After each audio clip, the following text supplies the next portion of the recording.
Hello everyone. बच्चों, आइए आज हम लोग यूनिट 2 में परिवार के उत्तम स्वास्थ्य के उपाय इसके अंतर्गत कुछ जानकारियाँ प्राप्त करते हैं। सबसे पहले तो इसमें परिवार के उत्तम स्वास्थ्य के उपाय में जल की बहुत उपयोगिता है। तो जल के बारे में पहले हम लोग जानेंगे। जल ही हमारा जीवन है। हमारे शारीरिक वजन का लगभग 2/3 भाग जल के द्वारा बना हुआ है। जल का सर्वाधिक महत्वपूर्ण प्रयोग होता है। हम लोग ऐसे भी जानते हैं कि सबसे ज़्यादा प्रयोग जो है वो जल का ही होता है। हमारे शरीर में जितनी भी जैविक अथवा रासायनिक प्रक्रियाएं होती है वे किसी तरल माध्यम के द्वारा ही होती है जिसमें जल की प्रधानता होती है। इसके अलावा जल की उपयोगिता घरेलू कार्यों, सार्वजनिक कामों तथा कई प्रकार के उद्योगों में भी है। क्या है? जल की जैविक उपयोगिता तो है ही, और साथ ही इसकी और बहुत सारी उपयोगिता है, जैसे घर से संबंधित। उसके बाद है सार्वजनिक क्षेत्रों में भी जल की बहुत उपयोगिता है, और साथ ही उद्योगों में भी इसकी उपयोगिता देखी जाती है। तो सबसे पहले हम लोग जल के उपयोग को देखते हैं कि जल की शरीर क्रियात्मक उपयोगिता क्या है। मतलब जल का जो शरीर में कार्य है वो क्या है। तो आइए देखते हैं हमारे शरीर में जल की क्या उपयोगिता है। तो इसमें सबसे पहले हम लोग देखते हैं जल शरीर के ताप का नियमन करता है। इसका पहला काम है कि ये हमारे तापमान को जल जो है हमारे तापमान को नियंत्रित रखता है। उसके बाद है शरीर की आंतरिक सफाई, मल मूत्र पसीना और विषैले पदार्थों को शरीर से बाहर निकालने में सहायक होता है।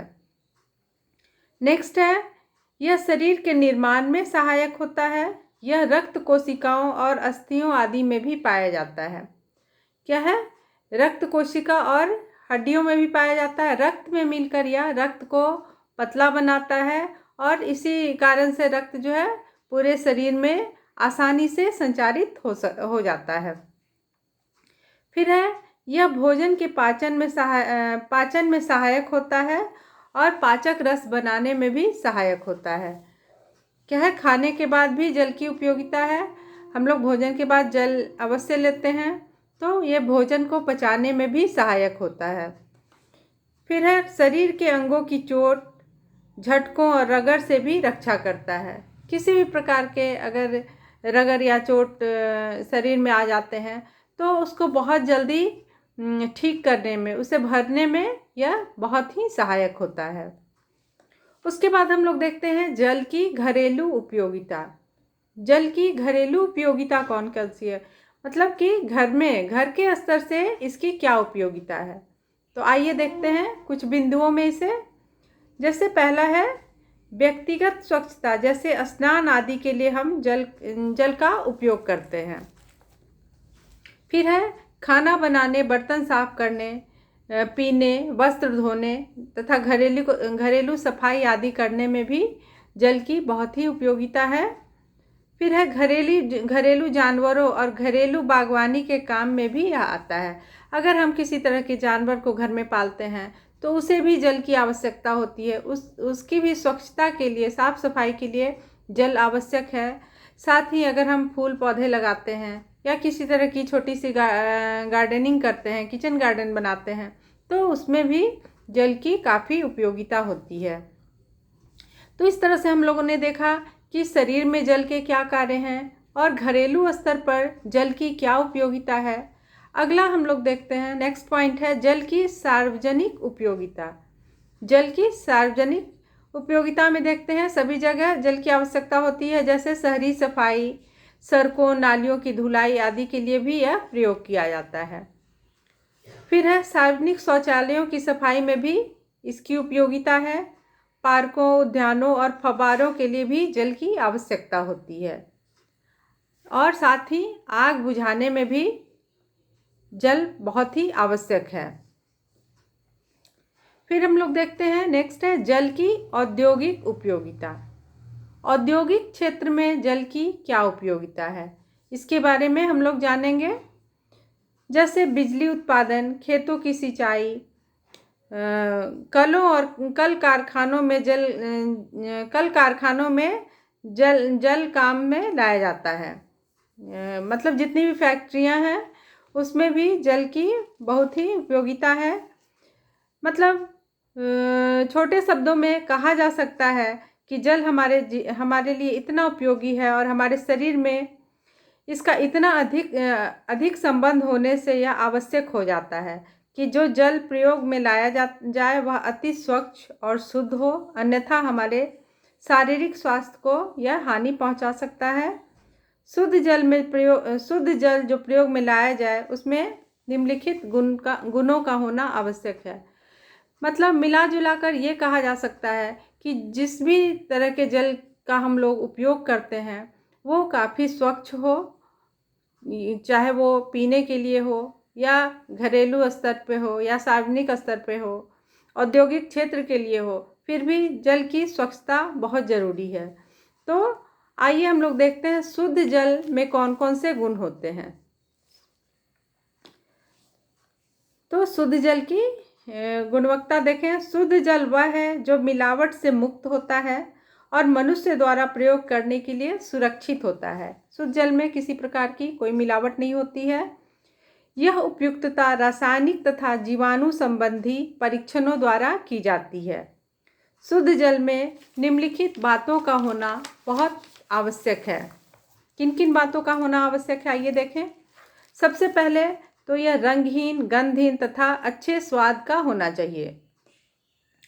दूसरा है इसमें ठोस पदार्थ नहीं होने चाहिए। फिर तीसरा यह नाइट्रोजन युक्त और कार्बनिक पदार्थों से मुक्त होना चाहिए। नेक्स्ट है इस जल में जहरीले पदार्थ जैसे सीसा या जिंक आदि न मिले हों, क्योंकि ये शरीर के लिए भी काफ़ी हानिकारक होगा और जिस चीज़ के लिए भी प्रयोग में लाया जाएगा उसके लिए भी ये हानिकारक होगा। और फिर है यह जल रोगजनक जीवाणुओं से रहित हो। ऐसा जल होना चाहिए जिसमें किसी प्रकार के रोगाणु न हो। तो हम लोगों ने देखा कि स्वच्छ जल में क्या क्या नहीं होना चाहिए। इसके बाद हम लोग देखते हैं अशुद्ध जल। अशुद्ध जल किसे कहते हैं? तो अशुद्ध जल जो है जिसमें शुद्धता का अभाव है, तो इसमें सबसे पहले ये दो तरह का होता है। अशुद्धता में भी दो तरह से, प्रदूषित जल और संदूषित जल। तो आइए देखते हैं प्रदूषित जल क्या है। जिस जल में कुछ पदार्थों की भौतिक अशुद्धता के कारण जल के स्वाद, गंध, रंग आदि में परिवर्तन आ जाए उसे प्रदूषित जल कहते हैं। क्या है? कुछ भी मिलावट, जल में किसी तरह की मिलावट हो जाती है जिसके कारण उसमें अशुद्धता आ जाती है। स्वाद, रंग, सुगंध सबों में परिवर्तन हो जाता है। तो ऐसे जल को हम लोग प्रदूषित जल कहते हैं। और दूसरा है संदूषित जल। यदि मानवीय या जंतु मल आदि गंदे पदार्थों के मिलने के कारण जल शरीर के लिए हानिकारक बन जाए तो उसे संदूषित जल कहते हैं।